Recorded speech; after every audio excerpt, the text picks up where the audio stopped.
What comes to mind when you hear the name Virginia? Perhaps the birthplace of actress and producer Sandra Bullock, its unique legal practices, or maybe even the Pentagon. While these associations might be familiar, Virginia also offers an array of natural beauty, from the heights of Mount Rogers to the sandy stretches of Assateague Island and the scenic Blue Ridge Parkway. The state's well-known slogan, "Virginia is for lovers," paints a picture of a place that feels warm and welcoming. But beyond this charm lies a complex reality, one where issues like high crime rates and rising homelessness also define life in the state. Today, we're diving into this less discussed side, in the dark side of Virginia.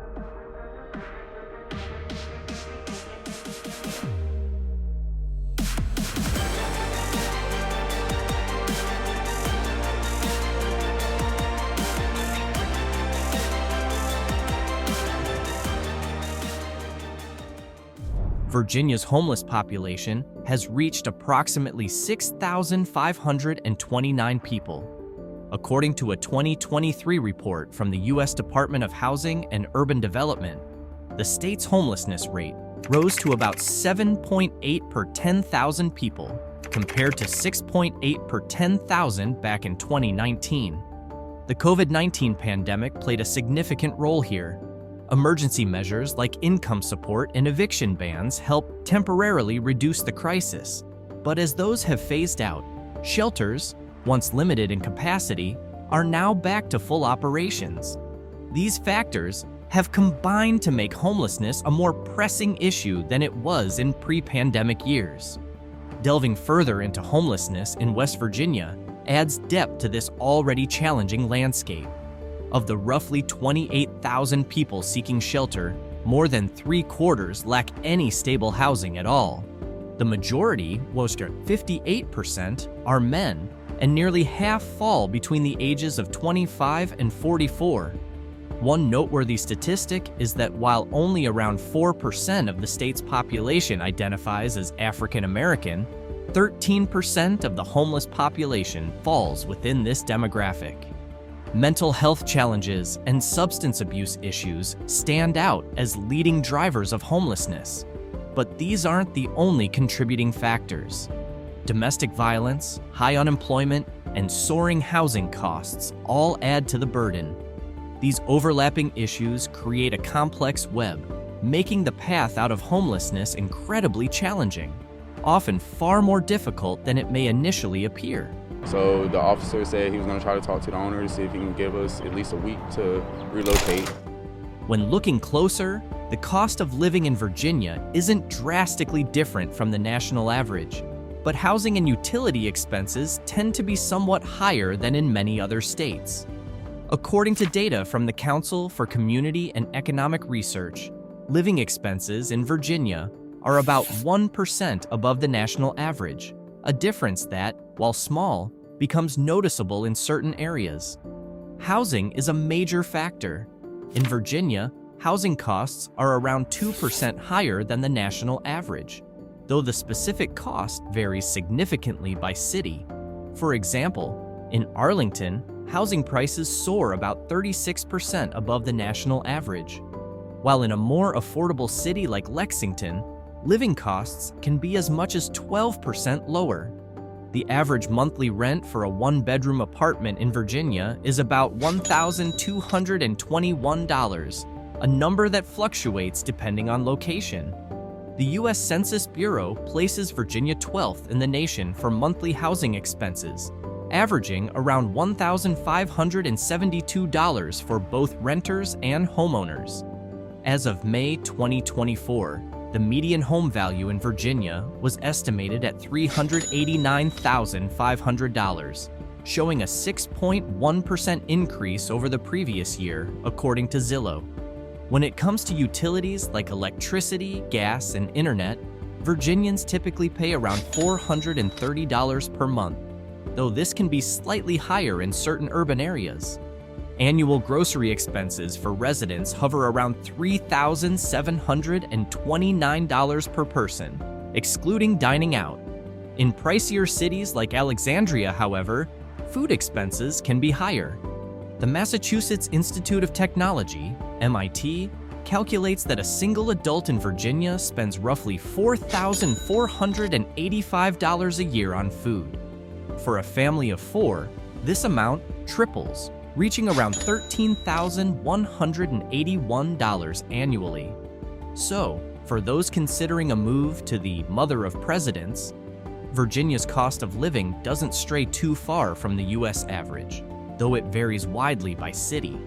Some areas have costs well above the norm, while others offer more affordable options. And then there's the matter of taxes, which can add up. Virginia's sales tax rate is currently 5.3%, made up of a 4.3% state tax plus an additional 1% local tax. However, in areas like Northern Virginia and Hampton Roads, this rate can rise to 6% or even 7% due to local surcharges dedicated to funding transportation projects. Virginia's income tax system is progressive, with rates ranging from 2% to 5.75%. For individuals earning over $17,000 per year, the highest rate of 5.75% applies.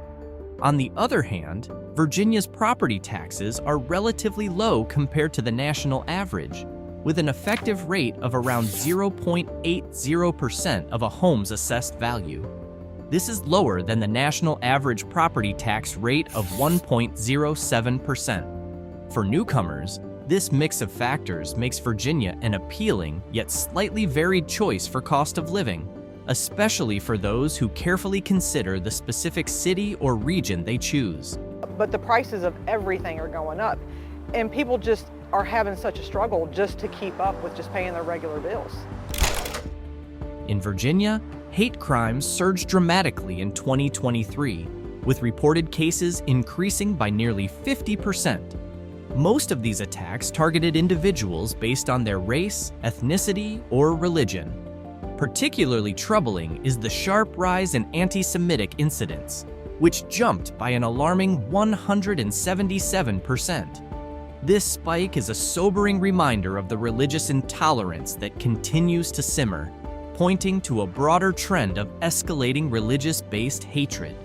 While overall violent crime rates have remained relatively steady, the rise in hate crimes has stirred growing concerns about safety and unity within the state. In fact, the Federal Bureau of Investigation recently reported that the number of hate crime incidents in Virginia is at its highest point in almost 2 decades.